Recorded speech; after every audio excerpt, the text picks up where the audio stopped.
Welcome to The Naked Podcaster. Get ready to hear the story of someone strong enough to bear it all. The Naked Podcaster is a representation of freeing yourself, giving you permission to be real in all your quirkiness, baggage, struggles to success, and tragedy to triumph. I'm so excited you're joining the journey. Your past doesn't define you, but it does lead you on a path to today. Let's get naked. Hello and welcome to the Naked Podcaster. This is Jen Taylor, and today I am with Karen Gedney, take two. Karen, how are you? I'm doing wonderful. I'm so excited that we're doing a second visit on all of your information. Your website, which will be in the show notes with all of your social media, is discoverdrg.com. And we have shared your story, but we're going to kind of briefly share it again. You wrote a book that I have called 30 Years Behind Bars. So tell me a little bit about that, and then we can segue into what's new. Okay. 30 Years Behind Bars is my memoir. I was a prison doctor for 30 years, put there by the National Health Corps because the prisons were having a hard time getting doctors. And I had, let's say, just lots of trauma and drama and things that really affected me on all sorts of levels. And when I retired, I had a choice. I could decide to retire and go off and play golf really pathetically or something like that. Or I could decide whether I stood in the medical world or the correctional world. So I didn't know what to do initially. I ended up getting another degree in medicine, anti-aging regenerative medicine. And then I also wrote my memoir, which turned out to be very psychotherapeutic for me to write it. And when I finished it, it was sort of funny. I just sort of finished it the day I walked in, the day I walked out after 30 years. And my editor said, okay, Karen, you cannot leave it that way. You have to have some sort of uplifting thing at the end. You have to tell them what's next. And that's when I really wrote that, okay, I had maybe lost my last battle, but I still wanted to be in the war. And for me, that meant that I still had to be in the fight for shifting that whole prison paradigm from punishment and recidivism to really prevention, healing, and reintegration. So the book helped me realize, hey, I need to still be in the mix. And I not only enjoy that, and I have to share this with you, Jen, tonight. So tonight at 5 or so is one of my ex-felons is coming to my house. He will be my roommate. Yeah. Holy cow. Yeah, so that's a big one. That's enormous. Right. That's a big one. And, I've always mentored, the kids at risk through Big Brother, Big Sister organization. And I've always sort of mentored the ex-felons in the outside world who I would run into, like at the gym or something like that, where they wanted to ask me questions or touch bases. And when I retired, I ended up mentoring inmates. I had one inmate contact me through LinkedIn, and it was sort of adorable. He wrote, "Dear Dr. Gedney, I don't know if you remember me from 1992. Okay, and bizarrely, I remembered him because of his medical problems with his hands. But he wrote, and I've written a book, Mayhem A Life, and you're in my book.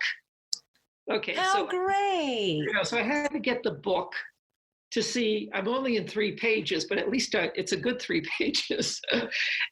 And I ended up finding out that he lived next door to me, basically in Washoe Valley. And he had left prison with a GED, 2 years AA college degree when they still had the Pell Grants. And when he left, he became a nuclear medicine technician, which is no small task. That's a significant training.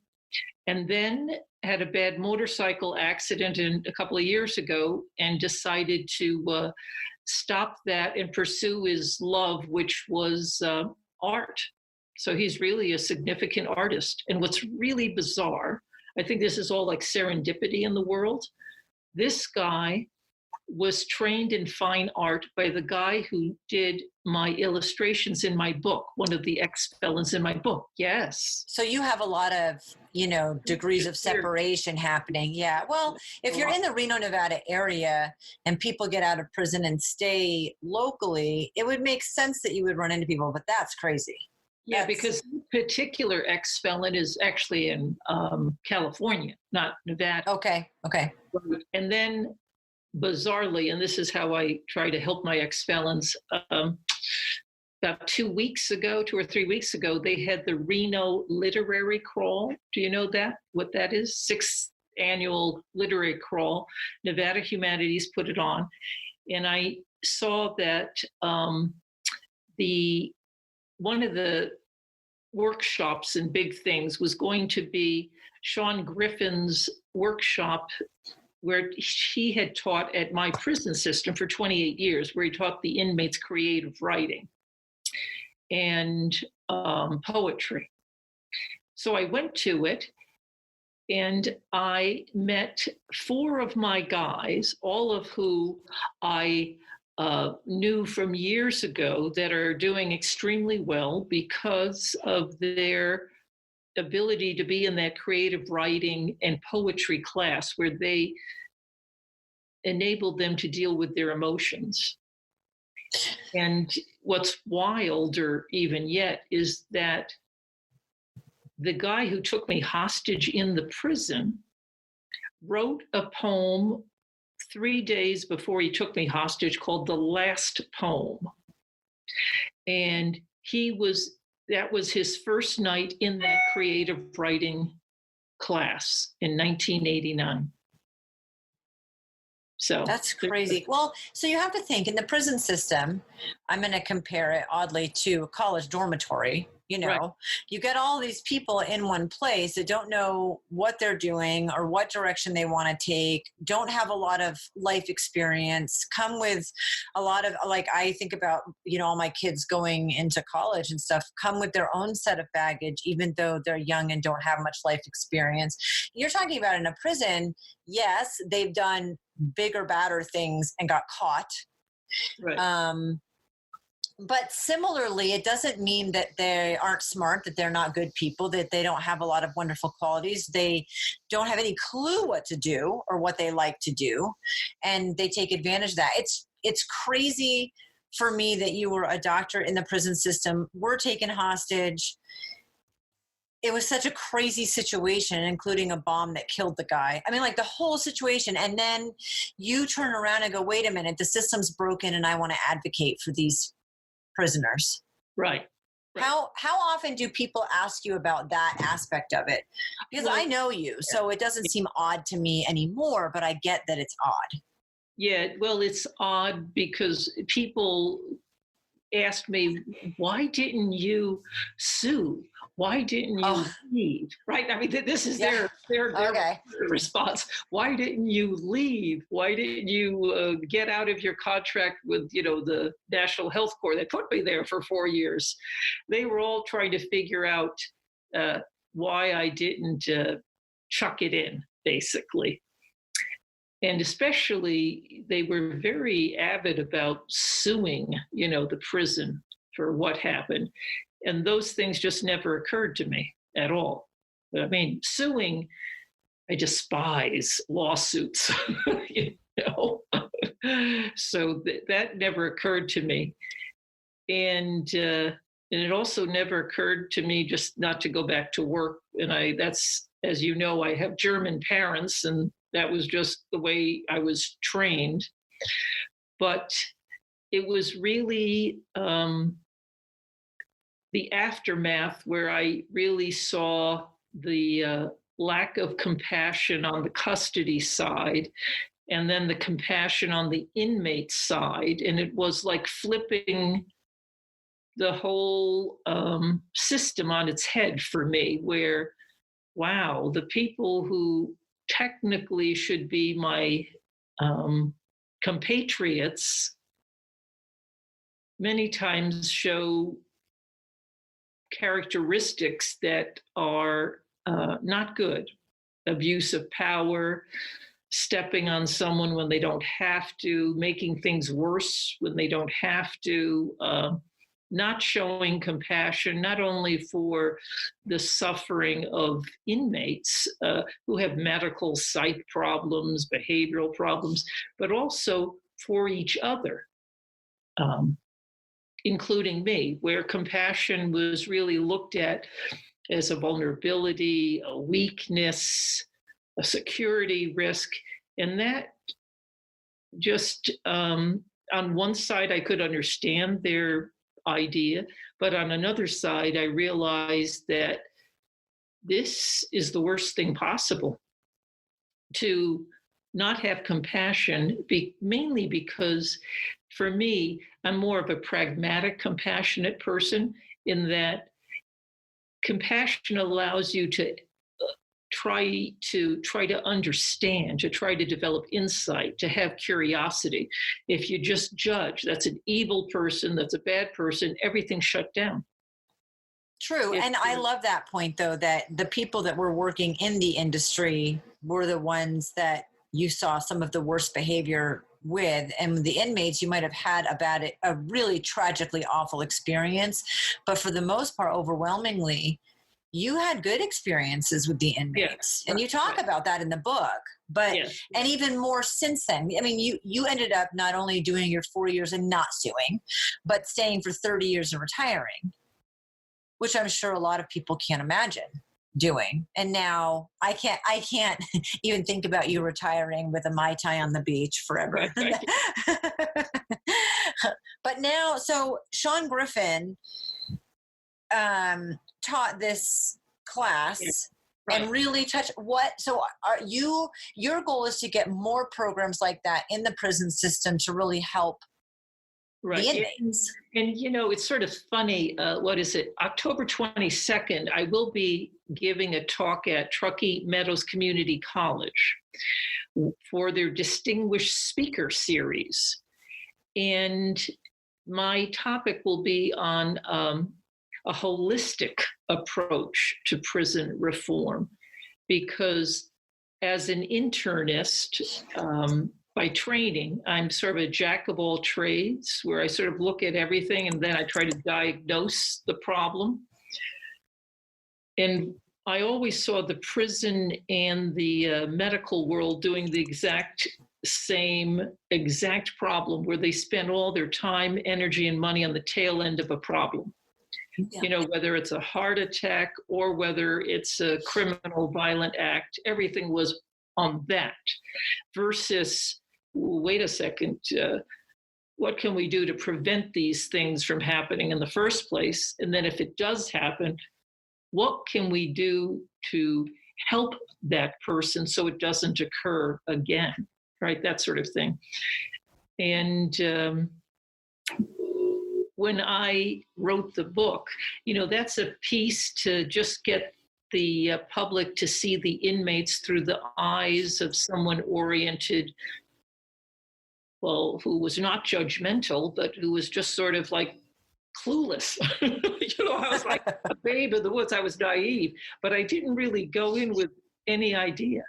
So to be able to go into something and then be curious and to try to understand is very helpful in any situation, versus you go in with a preconceived notion and you're stuck, right? Yeah, you were naive. Yeah, it was very naive. And it's sort of weird. I didn't grow up like in an inner city or anything bad like that, but I grew up with a mother who survived the worst of the Second World War in terms of starvation and being a refugee and being in prison of war camps and freezing to death. and seeing bombings and all sorts of horrible things, and people killed right in front of you, and people raped by 100 drunk Russians and whatever, you know. And for my mother, you know, I grew up with stories of abuse of power. And, you know, how humans can be really horrible to one another.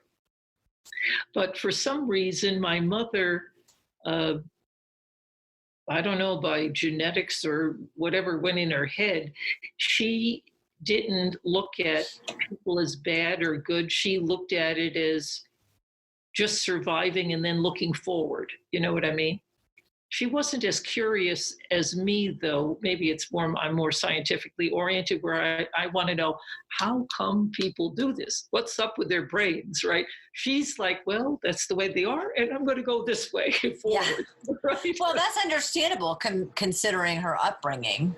I mean, that makes sense to me. But you were naive and you were curious, which was a great combination, not for the negative event that happened, but for everything else. And even after that, you remained open. Right. And and you know, it's sort of like now where, like I told you, an ex-felon is going to be my roommate, right? You know, most people would think, oh God, Gaby, what are you like naive on steroids or something like that? But for me, part of me is curious how this piece will go. And as you know, my husband died in February. So, you know, 7 months, I have a big house, and I have room.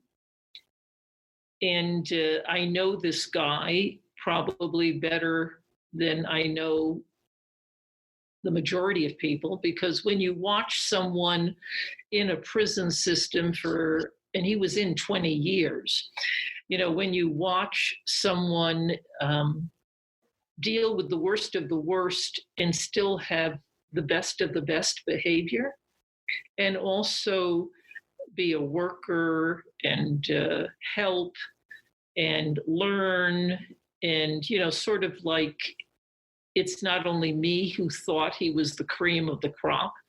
An assistant warden thought that. The director of prison industries thought that. So it's not like I'm just seeing one piece. See, and he actually worked as a volunteer for one of the programs I taught in, and I taught a course called Health-Related Recovery, and he was one of my clerks. I had a total of 4 clerks who really did a lot of things. I mean, they did a lot of my paperwork and attendance and coordination and helped me and kept me out of trouble. This is the other thing. They never asked me for anything. You know, they were highly appropriate. Never said, hey, Gedney, you know, I got a cold. Could you give me some? I mean, nothing. Right. Highly and very conscientious and very protective of me, to keep me from, like, Dr. Gedney, you know, you shouldn't do X, Y, Z, because then da-da-da-da-da-da. They were protecting me. And 3 of the guys came out before this particular individual, and all 3 are doing incredibly well. And I mean incredibly well. They're all very high up in their piece with their business, you know, in terms of supervising, managing, doing highly technical things. I mean, they're doing extremely well. And they all had different crimes, you know, that put them in. And luckily also, this guy I know has never had any problems with addiction, which is something that I like. And he's a bit of an athletic health nut, which really works for me, you know. Well, I think if you're comfortable with it, nobody should really question it. Right. First of all. And I mean, I believe that things that happen in our past are just, it doesn't define who we are. It's something that happened to us or that we did. And a lot of us, all of us, have made bad decisions. Some of us not as bad, and some of us just didn't get caught. Right. So you're just seeing things from another perspective. What about, you're in the same prison for 30 years. So Right. how in tune are you with the inmates, like in general, that were there when you were there, that have gotten out? Are there ways that you can connect, or that you try to, or do you keep track of the statistics or how they're doing? Well, it's a little bit of everything. I sit on the board for the Ridge House. The Ridge House Yeah. is transitional housing for inmates who leave and then who have substance abuse disorder. Those are the ones who sort of funnel into the Ridge House. And I attend the board meetings, but I go to the graduation thing every 4 months where X amount graduate from these programs and then ultimately leave the transitional housing. So I run into a lot of my ex-felons from that who are, really turning around their lives. One guy who just got out after 44 years in prison. Mm-hmm. And he ended up in the Ridge House, and he wrote a letter to the board, the Ridge House board, thanking us for this opportunity. And that letter was like, and I knew the guy. You see what I mean? Yeah. And then as an example, one of the guys who used to be an ex-felon who worked in the Ridge House and now is like a truck driver, he worked out at my gym, and I sort of mentored him. He is now sort of the head of a inmate support group in the outside world called Hebrews 13, sort of a spin-off from their religious little group. And that group has about 20 to 30 guys in it who all were ex-felons who support each other. But Nick, who's this guy I mentored, he is now sort of chaperoning them and getting them to do good things all the time. So now they're pooling their money, making bag lunches and feeding the homeless on the weekend. Really?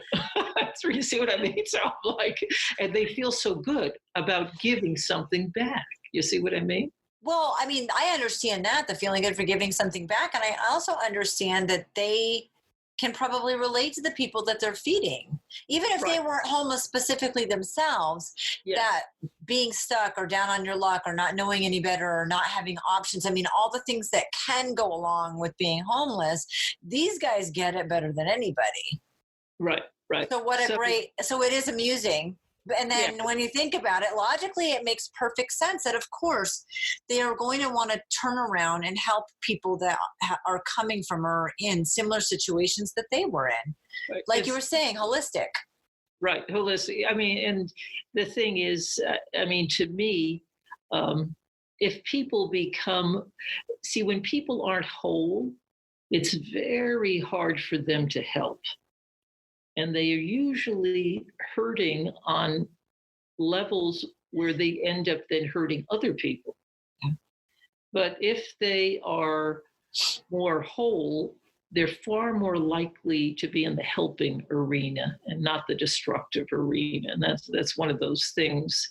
And bizarrely, Joaquin, who's going to come tonight, he belongs to a little church. So he's got his pastor into now helping the homeless as well, where that church never did. You see what I mean? Right. Yeah. And it's sort of funny because I am not religious. You understand? I mean,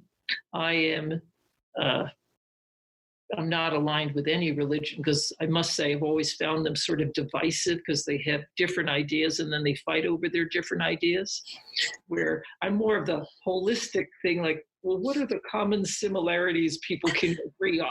Not like, no, this is the only way. Maybe. Right. Yes. I can understand that. But when they find, I mean, whatever anyone finds, but in this case, inmates, whatever inmates find that really helps ground them, and they have a purpose and a cause and a reason, Right. and they're passionate, that's amazing. And it's great that he's getting other people on board. Really, I think inmates that come out and are doing well are the best champions for those causes, I would imagine. Right. And that's why, this is also a secondary reason that Joaquin will be my roommate is because I look at him as he could be a very, very powerful motivational guy in that arena for all sorts of reasons. And I would like to help that. And, as you know, in Reno, the rent there is just ridiculous. It's really ridiculous. Especially if you come out of a prison system with hardly anything and you have to start all over. And you have to pay the parole officer every month, and all these other things you've got to do. And then you're working at a job, but that job doesn't pay that much. And you're clobbered with, $1,000+ And he's just, when they come out of prison, they have to pay for 2 weeks, like in a flop house hotel, right? That one room. So that one room in this sort of flop house place is $1,000 a month just for a little room. Doesn't even have a place to eat. Nothing. Just a little bed. That's it. $1,000 a month. I don't know what it's like when people come out in other places, but in Reno, there's all this talk. If you go on to like places with the most job availability in the U.S., and Reno is one of them, and that's because it's warehouses. The average pay is $11 an hour. Right. Yeah. But to make the rent, it's considered one of the most expensive places in the country. It was in the top 5 the last time I checked, because of this discrepancy between what you make and what the cost of living is. And so in order to afford rent here, you need to be making well over $30 an hour to keep it within that 24%. It's ridiculous. Everyone in Reno is hurting so much. I can't imagine coming out of prison and reintegrating 44 years.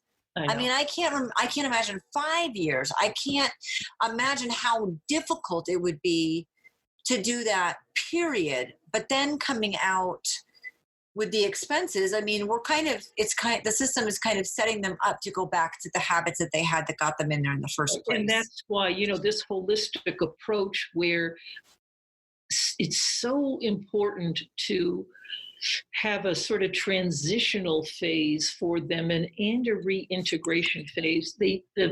Nevada has one good thing, which is called Northern Nevada Transitional Housing. It's run by the prison. It's in Reno. It's got about 120 beds.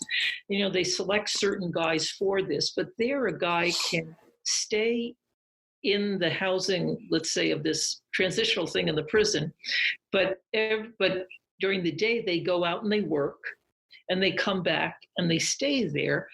And the prison garnishes part of the money for their rent and upkeep, but there's a chunk the inmate can actually save, and then also get the work experience and get used to having partial freedom and all this business. I visited that unit last year.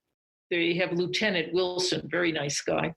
And I talked with one of the older guys who was there, and he was saying, oh my God, it's a godsend. I've been here 2 years, he said, and I've saved $20,000.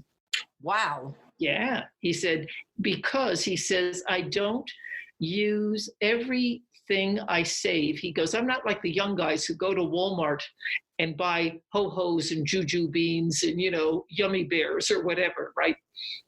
So, he's older and he's smart enough to save every cent that they allow him to save. And after 2 years, he saved $20,000.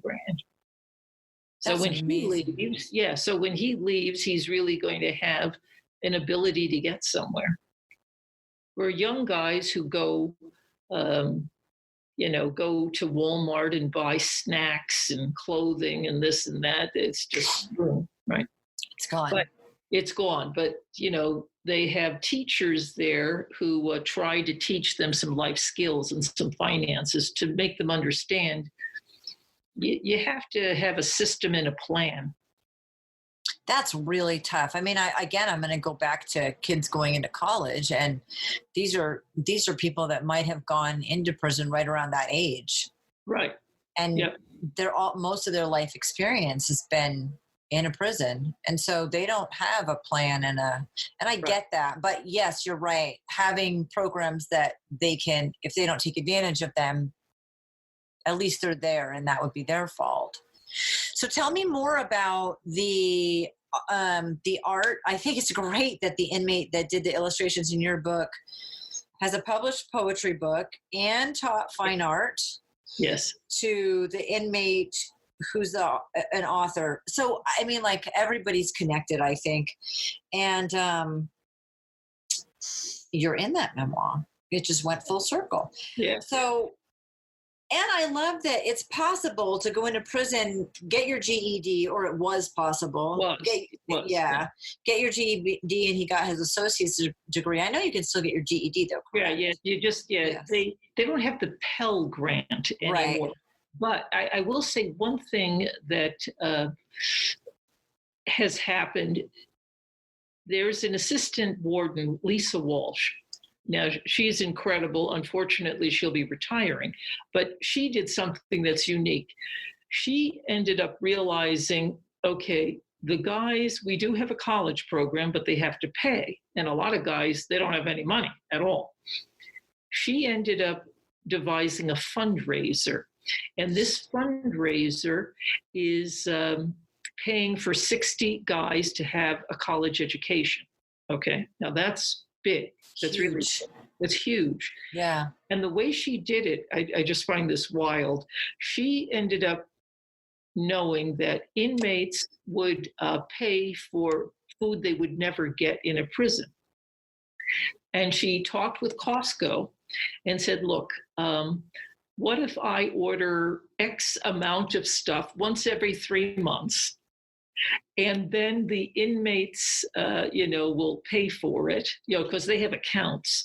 And she told the inmates, look, Costco, you can get a pizza, those pizza things, a cheesecake. This is not good for the medical world, but, these things every 3 months. And she said, and the amount of money you pay, X amount will go to a scholarship for another inmate. For the Inmate Scholarship Fund. Well, these guys who, one, work in prison industries or get money from their families, they save up their money because to buy something you never get, like a cheesecake or a pizza, right? So they'll pay $15 for the $10 pizza, and $5 goes to the scholarship fund. You see what I mean? Yeah. And so... And Lisa, when she told me about this, I volunteered twice to go in and help with all the rigmarole of unloading the trucks, giving the food, to the inmates, making sure their account slip is all in order, make sure these guys get the right things. It's it was so exciting to see them so excited. And of course, they're like, Dr. Gidney, you coming back? No, no. But to see them, was fun. Sort of like you see your children or something. Yeah. Well, and they know you and they're excited. But that's a really funny, backhanded, excellent way to get college degrees. Right. I love it. I mean, it's a win for everybody. The inmates it's everybody. Nobody's losing in that. And the inmates know about it, so it's not underhanded. The officers or that help, they're really into it because, you're doing something good, but also the officer gets some of those snacks too, because, and the assistant warden, Lisa, she's really figured it out where she says, okay, the money will be taken off the books for this. Now, if you mess up, inmate, and end up in the hole, or you end up in more trouble and get transferred to another prison, you don't get any of your snacks and we keep your money, which also keeps, you can imagine, disruption and violence down because they don't want to miss out on their yummy food. You see what I mean? Right? Oh, absolutely. Right. And then she says, if you parole or, for whatever reason you're sent out of the prison, we keep the money. Now that extra money is actually, we have some extra snacks going on. There's always extra food because just the way guys move around in the system. And then she lets the officers, have some because they are helping with making this happen. She lets the volunteers pick something they want. I never do because I know that whatever's left over, she will have the inmates who are helping because she has inmate helpers, and they put their ID in the little box, and when we pick it, they get a little extra tidbit for helping, right? Nothing's money, everything's always food, which is great. Yeah, it is. I mean, it's a great motivator, especially when it's something that you can't get. So I'm trying to think. I'm sure there are things that if I couldn't get and I had the opportunity to get them, I would do an awful lot to make that happen. Right. It's right. Yeah. I mean, you can think like if you really loved pizza and the prison never has pizza, that can be a real thing you fantasize over. Yeah. Tell me more about the creative writing and the poetry course that was taught and what you want to bring in or what you feel like is missing or how you think it could help.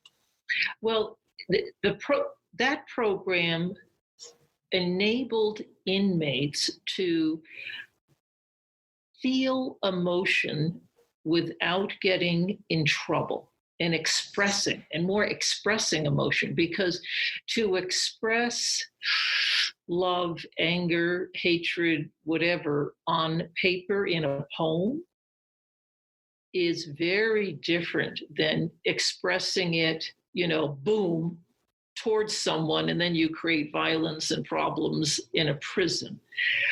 But it also enabled them to feel okay to access emotions. Because if you live in a prison where you don't want to, if you experience grief and you're crying, all right, then you're a target.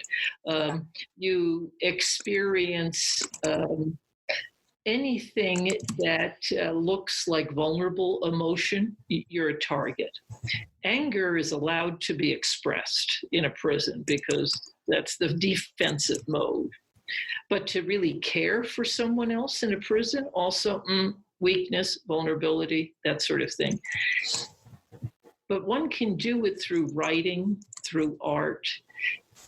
And the guy who did my illustrations, who was at this literary crawl, he talked about to the audience. He said, when I was in prison, he said, I faced a life sentence and I got in at 19 or something, facing a lifetime in prison. And my first 5 years, I was just like walking around like a robot. And I noticed this old guy walk past me, and I glanced at his eyes and I realized that he had no soul left. There was nothing left, like dead shark eyeballs, there was nothing left. And he said, the guy next to me said, if you don't choose to do something, you're going to end up like him. And Izzy, that's the guy's name, Izzy said it scared him so much that he did not want to become like totally soulless, right? With nothing, no spirit, no spark, no nothing, but just dead inside. He said it scared him so much that he made the decision to access education.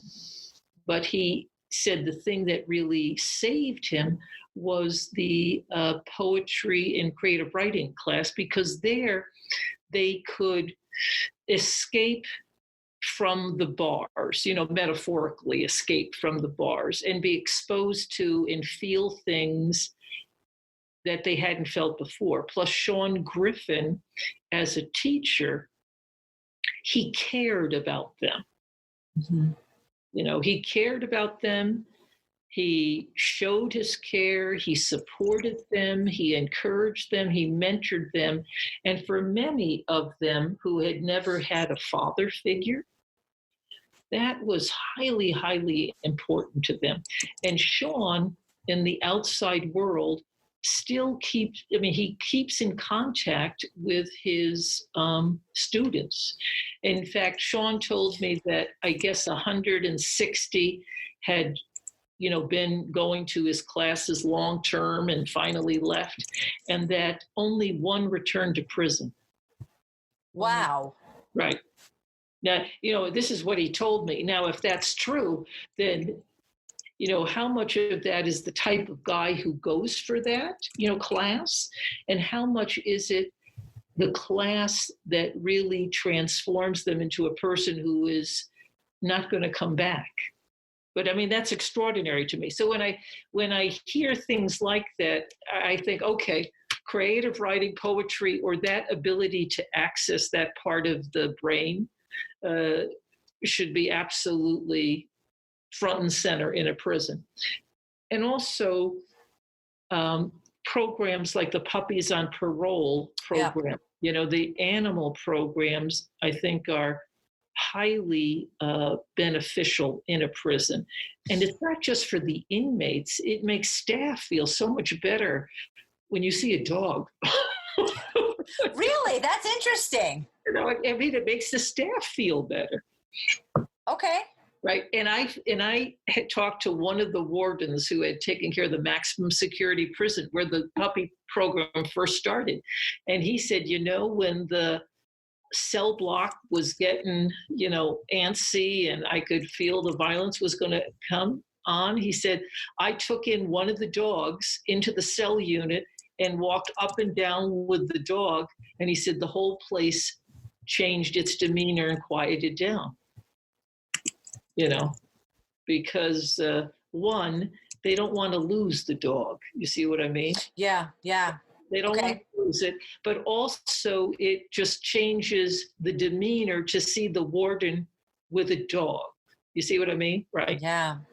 Right. So it just, when you experience, and it's not only, I would have inmates who would come in, from the max prison where the puppy program was initially, and they came in, and this was a guy who would these guys would maybe whine and complain about every ache and pain known to mankind.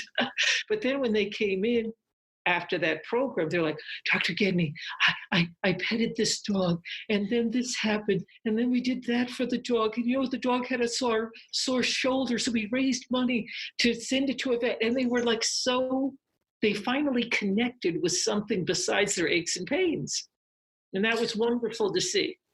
I think animals are huge in that. I have a daughter who's 19 who has a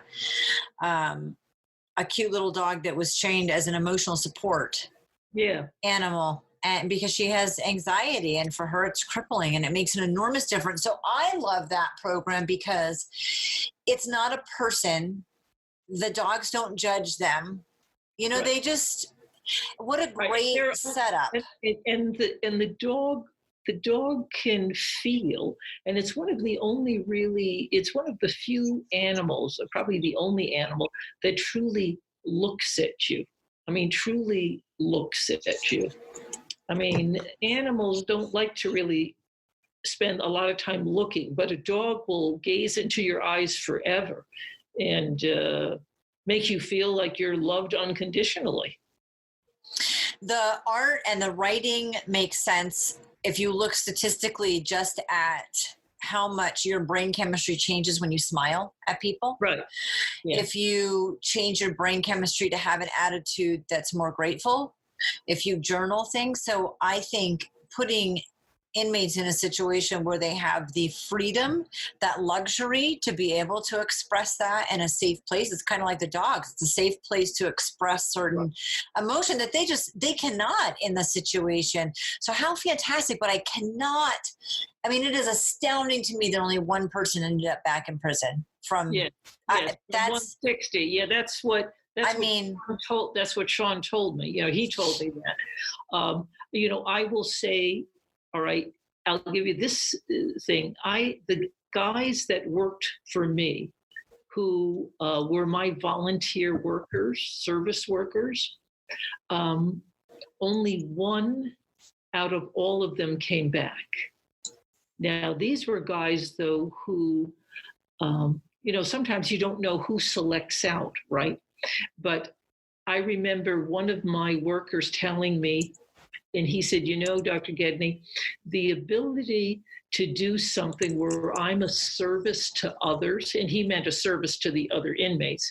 He said, I realize that is the thing that I'll have to do forever to keep me from going back into my addiction. So he's in the outside world now and has been out there for probably about 7 years or so, and is a supervisor at a high-tech company, and is completing his degree in engineering. You see what I mean?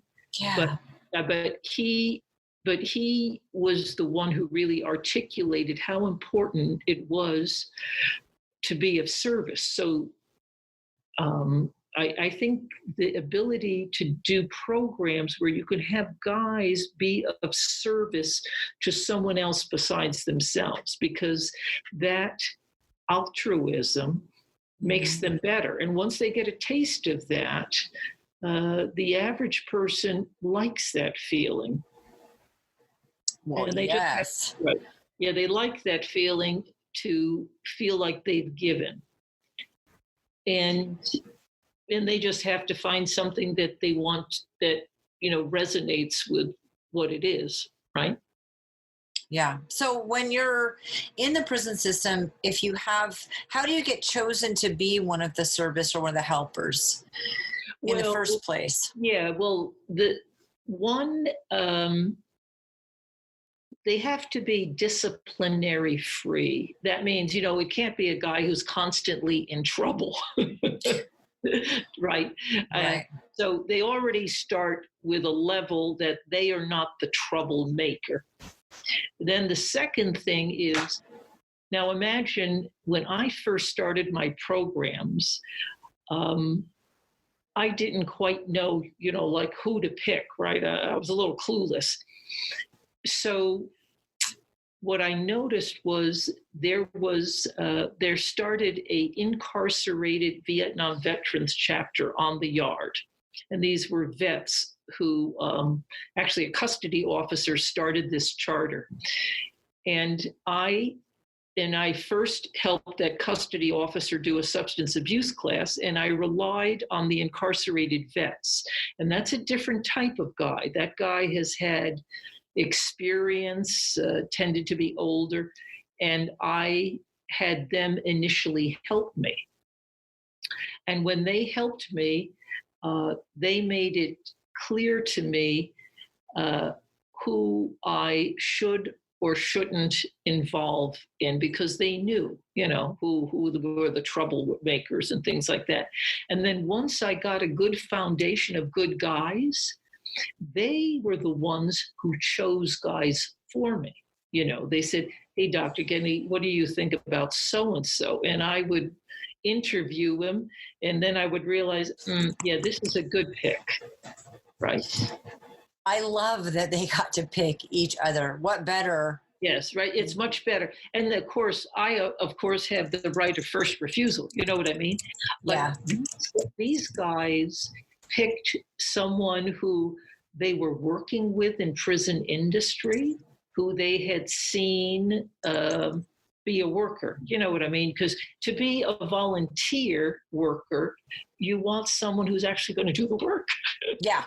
Exactly. Well, and I know from your book and our first email and conversations that you and I have had, you had better luck with the inmates being in the room with you, helping you with sick people than you did with a lot of the staff. Not 100% either way, but I mean, I'd say from conversations and reading your book, you probably have had more good experience from inmates being the one as your helper as opposed to staff. I would say that's definitely true. And part of it is, the nursing staff, I had some very, very good nurses. Mm-hmm. And then I had nurses who started to get jaded, and started to take things personally, because patients, I don't care if it's a free or an inmate person, patients can sometimes drive nurses crazy, with whining, complaining, manipulating, demanding, whatever it is. And then on top of it, I had some nurses who were judgmental. So and then in a system, you sort of know who did what, right? It's on the news, for heaven's sakes, Right. And then you have to take care of them. And so if nurses found out that a person was a pedophile, and let's say they had real issues with that for whatever reason, they treated that patient differently. And that wasn't acceptable to me. You see what I mean? Mm-hmm. Because that's not our place to make their life harder or not give them their medicine or not give them a treatment because you have an issue that they did something. And of course, some of those guys were charged, what should I say, inappropriately, right? But it doesn't matter. That's not our place. Like in a hospital, you don't take care of someone and then find out something you don't like and then to cut off their care. In a prison, though, that can happen, and that's not acceptable. And custody officers who worked in the infirmary, some of them were all security oriented. So anything that was medical to them was an annoyance. Like, what? I've got to delay I can't do this or I can't do that. It's like, no, we need to take care of this person now. You see, it was like an annoyance to them. That wasn't their priority. Their priority was security. And if I, as a medical person, said, we have to do this first, they don't like that. You know what I mean? Yeah. It's sort of like, it's count time. Well, he's having a heart attack. We've got to call the ambulance. Can't we wait till after count time? No, we can't. It's like, no, they don't like it. Moving forward now, you're doing a lot of speaking and connecting with people that are aligned with your values, which I think has been a pretty good experience for you so far. Well, it has been. And in fact, just 2 weeks ago, someone sent me a newspaper article. In Carson City, there's a woman by the name of Catherine McCool, who is starting a nonprofit called Reciprocity. Oh, I've heard of this. Yeah. Catherine McCool starting this and was in the paper. And someone sent it to me, so I contacted her, had a nice lunch with her, and then I went to one of her advisory meetings, and this week there'll be another advisory meeting.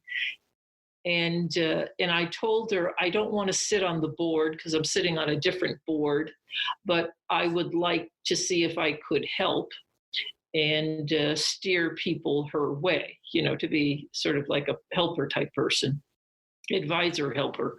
And so I'm going to bring with me this week Paul Corrado, who I had teaching in my program as a volunteer, who now is a teacher at that transitional housing unit in Reno. And he came through it through the prison ministry side. I think it's great that people who have a religious bent, want to help the unfortunate. It's my hope is that people who aren't religiously oriented will see that it's pragmatic to be part of the solution in that prison arena because it will benefit them, their safety, their loved ones' safety, society cost, things like that. What is your plan now moving forward? Now that you've retired, the book's out, you're doing speaking, what would you like to see happen and what do you want to be part of? Well, I want to be part, like, for example, if this organization actually really goes somewhere in that Reciprocity organization, I want to be actively helping it. I want to actively help Joaquin, the ex-fellow who's going to roommate with me, be a motivational speaker. I'm looking at maybe another book where I capture the underdog stories of the inmates and, what works and what doesn't work. I'm hoping that some bigger fish in the pond will be interested in having me talk or speak.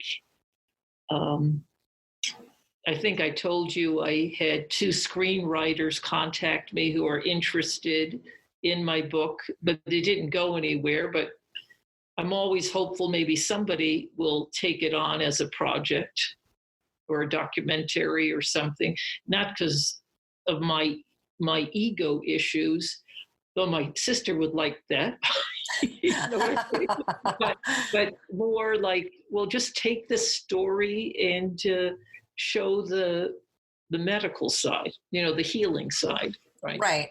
And to shine a different light. I mean, you have such a completely different perspective on the prison system and the inmates than most people do.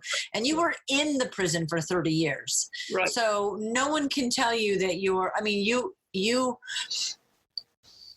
not biased. You were there. It's not just me saying it, and I've never set foot in the building and I have all my opinions. You spent 30 years behind bars with these guys. And the biggest thing is I've seen what works and what doesn't work. And there I can speak with some authority because I watched success and failure, and I watched leadership styles, success and failure. But also I would like people sort of like in my position where you leave a certain field and in retirement, you're wondering, well, what do I do next? I mean, I could take everything in my life, like retirement, what do I do next? Death of a spouse. Okay, what do you do next? Aging. Yeah. What do you do next? Right. I love that book. Please write that. Yeah, yeah. Aging, what do you do next? And I think the bottom thing below all of it is to keep on learning, be relevant, and make society better than what you found it, and it's not only the outside world that's aging, the prison is aging too, and what to do with that, all those old demented people in prison. I mean, that's a humdinger, but that is, and what are we going to do with all the aging in our society? And especially the baby boomers still want to be relevant and have purpose. And to me, the best piece is the prevention piece by looking at the kids at the highest risk and affecting them. Or if they're interested in laws and politics, look at the legislation that pragmatically will help reduce people funneling into the criminal justice system. So I see it like I see this whole big pie where prisons are just an example. You can use anything, education, whatever it is, you can use it, whatever. Karen, thank you so much for coming on and sharing a much deeper and different, much more unique perspective on this. And if anybody has questions, all your information is in the show notes. And I just appreciate you being here. Well, and I appreciate you doing this. And thank you for taking the time to get naked with us. If you'd like to bear it all,